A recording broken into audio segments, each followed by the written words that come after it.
everyone, welcome to School of English. We're together with another lesson about the use of present perfect tense. Let's get started.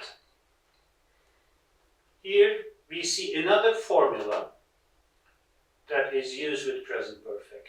The sentence starts with this is, we give an ordinal number and it's followed by present perfect. This is the first time I have met a flip star. This is the sixth letter I have received up to now. You see, it's used, the expressions here is used, before the expressions here, we use ordinal numbers. And then it's followed by a present perfect tense.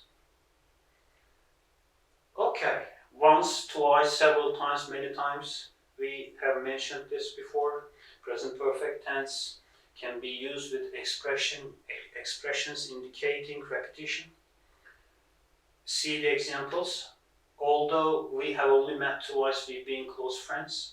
I've been to Istanbul several times. These are our examples. Next in the list we have so far, up to now, until now, to date. Means starting in the past and coming, reflecting to the present. He has made many friends so far. We have had two very important tests up to now.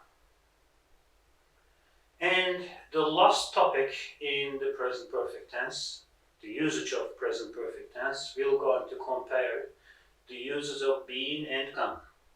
Been refers to a place that someone has visited sometime in his life, but if you use been here, that person is not at that place while you're talking.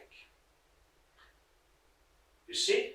But he is not there at the moment of speaking. He has been to Italy. When I say he has been to Italy 3 times so far, that person is not in Italy at the moment of speaking.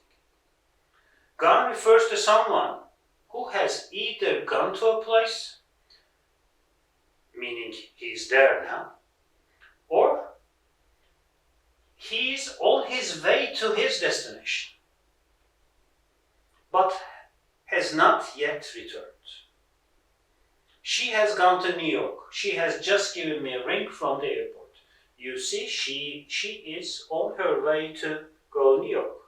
So the use of gone indicates to this point here. Okay, that's it. The present perfect tense is over. Thanks for watching. See you soon.